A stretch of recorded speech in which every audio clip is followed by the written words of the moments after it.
Can you really die with zero? Is it even possible? Well, watch and find out. Hi everyone, welcome to our channel. This book, Die with Zero by Bill Perkins, has been on our reading list or had been on our reading list for a long time. But thanks to Krishnan in one of the comments to send it as a reminder that we should read. And that's what we did. We ended up reading it. As a side note, please do comment on the videos because we make sure to answer each of the comments and we really appreciate your thoughts, suggestions, etc. And we do take your suggestions and incorporate it in the videos also. Going back to the book, we ended up reading it and it's definitely a life-changing book, full of amazing concepts. But the core principle of the book of dying with zero, that means leaving nothing behind and literally not a single rupee or a dollar behind. Though the book gives a few frameworks and addresses that risk, I wanted to give you some of our practical views and tips and what are the other options available in terms of as an end goal of life and what have we chosen. So hopefully by the end of this video, you'll get a little bit more insight and clarity based on our own experiences, but also just the pros and cons of this concept of dying with zero. Before I do that, a quick introduction. My name is Yogi and my wife Seema and I, we both achieved financial independence, retired early, and in this approach of somewhere dying with some amount in future maybe. Anyways, let's first start with some basics. Basics is that when you retire, you need money to survive. Now, where does that money come from? It could come from three of the following sources. It could be that you use your pension to sustain your living expenses. It could be that you have certain stream of passive income through dividends, rentals of real estate, interest, or any other hobby job that you may have, that all those passive income helps you sustain yourself. And the third is that you start chipping away parts or you start using your savings or overall your corpus net worth over your lifetime to start using that. In Seema and I, our case, because we decided to retire early, we do not have any pension. So it's a combination of the passive income and withdrawing from our corpus. Now, if you see it from that FIRE, financially independence, retire early terminology, this is what is called the withdrawal rate, that at what percentage you're withdrawing every month or every year to sustain yourself. The big question is, how much do you withdraw? And then a lot of people in the comments also have been asking, what is your corpus? And I want to just take a little bit of a side path or a digression before I come back onto the dying with zero itself. My request to all, and especially folks who are asking what is our total corpus, be careful.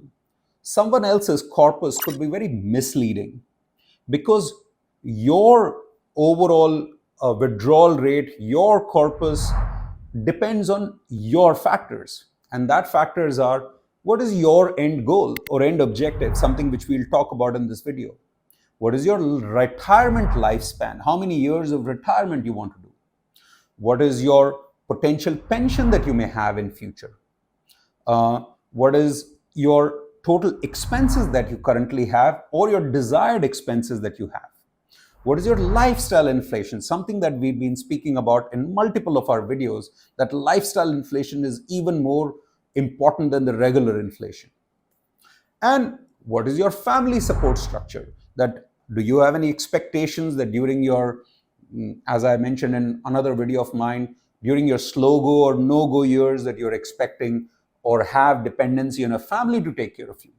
So there are lots of those personal factors that matter more than someone else's number, because that number will be depending on those factors that impact them. Also, I would be suggest that be wary of any corpus number that you may hear in a YouTube video or on a blog or a vlog or a podcast, because as mentioned, that number, what they have is their number. And by the way, there is no way that you and I can verify what that number is. But what we can definitely do is work on all these factors that I just mentioned. So let's deep dive into the first factor that will determine hopefully the withdrawal rate, but also give you a clarity of the potential end goals that you may have. Essentially, you could have one of the three end goals. It could be that you have a goal that you say that, hey, when I get into the retirement, whatever corpus or net worth I have, by the end of my life, I want to make sure that I have more money than I started with. And that is inflation adjusted for that matter. The second expectation could be that you say, hey, I don't want to leave so much behind for my children or grandchildren or society. I leave a percentage. So my end goal is that whatever I start with my retirement, by the end of my life, I have a percentage of that left for giving away to the society, children, grandchildren, etc., but also to give a buffer to yourself. And the third is the die with zero approach, that you say, hey, I want to make sure that I spend all my money, whatever my hard-earned money, and by the end of my lifetime, I've finished all my money. Now, there is no right or wrong answer because that's your preference and your situation. Our preference and our situation could be very different from someone else's preference or their situation on another podcast, blog, vlog, another YouTuber, etc., etc.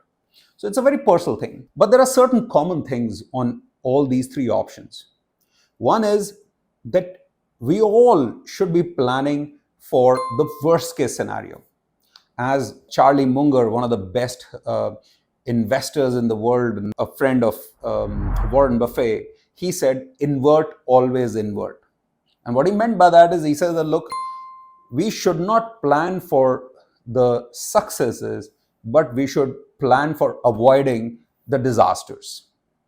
This is what you should make sure that even if you have chosen any of these options, you're only looking at the worst case scenario. The best case scenario could be fantastic.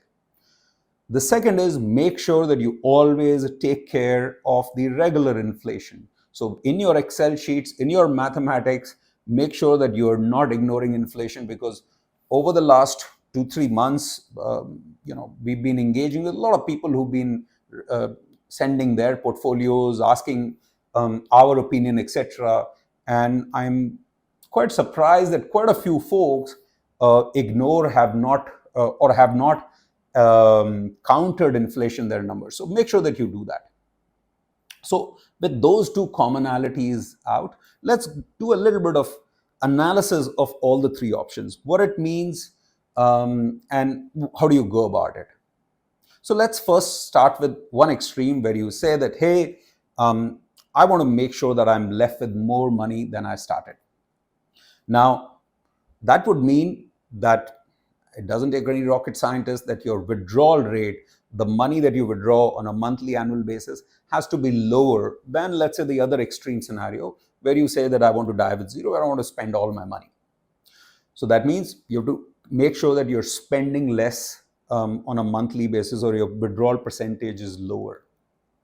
And I'll come to certain ranges that are, I would say, safe ranges, or in the fire terminology, it could be said that they are the safe withdrawal rate, the SWR.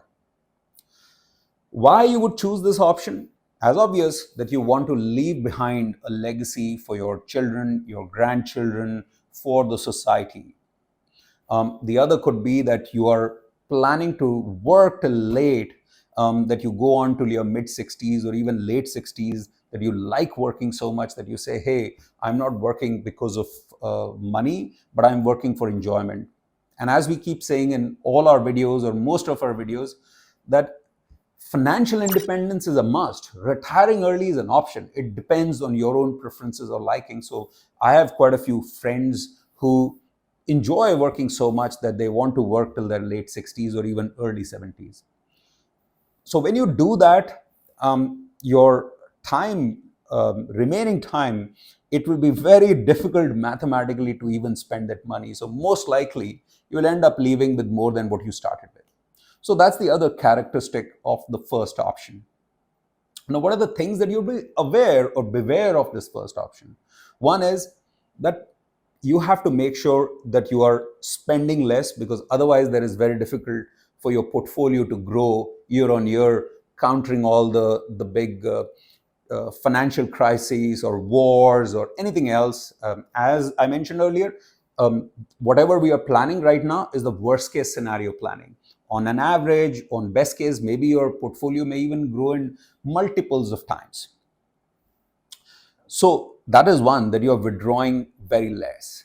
Now, typically to keep your withdrawal rate very less, to make sure that mathematically, even in a worst case scenario, over a 10, 20, 30, 40, 50-year period, that your portfolio continues to grow, you will have to withdraw somewhere between 1 to 2% of your total net worth on an annual basis. So that is, as I mentioned that earlier, is the pensions, passive income, and your total savings. That if you bundle all that together, you are expected to withdraw maybe 1 to 2% at max on a higher limit, to make sure that your portfolio keeps growing higher. So if you translated this in numbers, it would mean that if your expenses in a year is 20 lakhs, then you'll probably need to have a portfolio of 10 crores. Or if you have a portfolio of 10 crores, that means you'll have to keep your expenses to a 20 lakh rupees per annum. And this could be in another currency, you may say million, then $20,000. So that is the rough maths that you have to limit yourself to. So that means that either you have to work much hard for collecting that money, or you have to prolong your retirement to a later date so that you can have that much of money. Or the last is that you have to manage your expenses in a way. So this is the characteristic of the first one. So what are the characteristics? What are the things to be aware of? One personal thing I would say, this is my opinion, and Seema's opinion would be that based on our own experiences, I think it's better to distribute the wealth when someone needs the most, your children, your grandchildren, when they are getting into college, when they are starting their career, etc. That's when the max, I would not say distribute, I would say even contribute. So that's when it makes the maximum impact. Imagine you work so hard, you've doubled your money, and by the time it's your end of life, the people who you've left all your assets and legacy for, they're already in their 50s or 60s, stabilized, established, and typically they are at middle or peak or higher end of their earning potential, so that it'll have a comparatively less of an impact. But this is of a personal opinion, but the factual opinion is what as I mentioned. So this is something, as I said, nothing wrong or right. It's a choice to make as an option. So before we go into the two, but let's look at the other extreme, which is the die with zero approach. Now, die with zero means technically that you use every last rupee, paisa, penny, dollar before you die or your end of life. Now, yes, technically you shouldn't. It's even very mathematically it may be possible, but practically impossible to reach to exactly that singularity of the zero. So let's put maybe plus, I would not say minus, because minus maybe in a negative context, that would be dying or money running out before even the end of life. So let's put 5% as a variance to that die with zero. Now the good news is, in that approach, it would mean that whatever your hard-earned money, you're maximizing the usage of that money. The second is it enables you to have a higher, safer withdrawal rate. Now, the first one, which I said, was in range of 1 to 2%. This one, I would say anywhere between 3 to 4%. I would even be careful on putting 4%. I would personally say 3.5%, but mathematically, there are situations, if let's say your retirement is 25 to 30 years and you're retiring at 60 with a lifespan of 90, even 4% is sustainable. So 3 to 4% should be able to sustain you at a safer level with this die with zero approach. Now, what are the considerations or the things that you have to be cautious about? First is that unlike the first approach where you have enough buffer that if you have a prolonged life and with all the advancement in science and technology, let's say you do not die at the target age, that you've got another 10, 20, 30, 40 years ahead, that situation doesn't financially allow you or keeps that restricted. So you're restricted to that. But the biggest thing which worries me most in this die with zero approach is this overall fire philosophy, early retirement. This is all relatively new, especially in India. It's probably just 5 years old. So we are all, in a way, test cases of this philosophy. And honestly, you and I, or we all should not be those guinea pigs in that first test case that we are trying to showcase for the world in future that does this work or not. And whatever maths or stress test has happened, that's all happened in the US market. So the famous Trinity study is all about the US markets that they've tested it over the last 100 odd years. And even those tests are just on a 30-year time horizon, which I would call is a regular retirement. Most likely, if you have a plan for early retirement, you would probably be looking at 35, 40, 45, or 50 years of a retirement period, where even the famous Trinity study doesn't counter for such a long time, and it does fail that, or it shows that there are situations where you, or simulations where you run out of money. So, and the last point is that in this die with zero approach, if you mathematically look at it, as your corpus net worth keeps going down because you're withdrawing from it every year, and your withdrawal rate will go dramatically up in the last 10 odd years. Why? Because you have to adjust your expenses to inflation, and you may start with 3%, but mathematically you will see in the last 5 to 10 years of that die with zero approach, it'll go into double-digit withdrawals.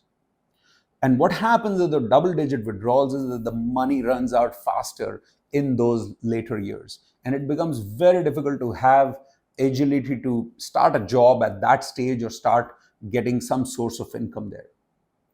So be very cautious if you are choosing this approach. And if you are choosing this approach, make sure that you have done a lot of simulations, and you're also on a social basis have had discussions with the family and set the right expectations that this is the path that you're choosing for. Our personal path is the middle path, where I'll come to right now, which is the percentage option. And that is that we've chosen that we will not die with zero, but at the same time, we will not be on the other extreme, that we will end up with more money than what we started with at our retirement. So we've chosen this path where we've simulated at a worst case, maybe a 30% of portfolio as a corpus is left by the end of the lifetime, or in next worst case, or real case, it could be around 50%. And as I keep mentioning, these are the worst case scenarios to plan. It could be that in the die with zero, you don't run out of money. It could be that in the second option, that you actually end up with more money than you started with. And those are the best case scenarios, which is good, but you have to plan for the worst case scenario. So what it does is it creates that balance. And what does it mean from a withdrawal rate perspective? So withdrawal rate is between those two ranges. So it's 2 to 3% here. So if you put that 2 to 3% as your withdrawal rate on the money, then mathematically, on a worst case scenario, you would probably be left with a percentage of, and that percentage could be 50%, 60, 80, 100%, depending on how the simulations and all your other criteria fit into this. So overall, as a summary, my suggestion would be that choose your path wisely from these three options, let's call it the first option as the corpus plus plus, the second option is corpus percentage, and the third option is die with zero. Now, corpus plus plus, it's great if you want to leave a great legacy for the family behind, but you will have to work harder. You will have to probably live a little bit more frugal. Die with zero is great from if you really want to enjoy every penny of your hard-earned money, but it puts you in a really red hot seat if something goes wrong in the later years of the life and the withdrawal rate mathematically becomes into double digits. And that corpus percentage, the middle option, is also leaving behind some sort of legacy, at the same time enjoying your life to the best, and you can have the right balance between the both. So choose wisely, and hopefully this gives you some new food for thought and insight. If it does, do please reach out, do like and subscribe, and do comment. Would love to hear your thoughts, suggestions, questions about this, and rest assured, we'll make sure that we answer every question, clarification, and suggestion of yours. So till the next video, till the next topic, and till the next location maybe, goodbye from me. Bye-bye.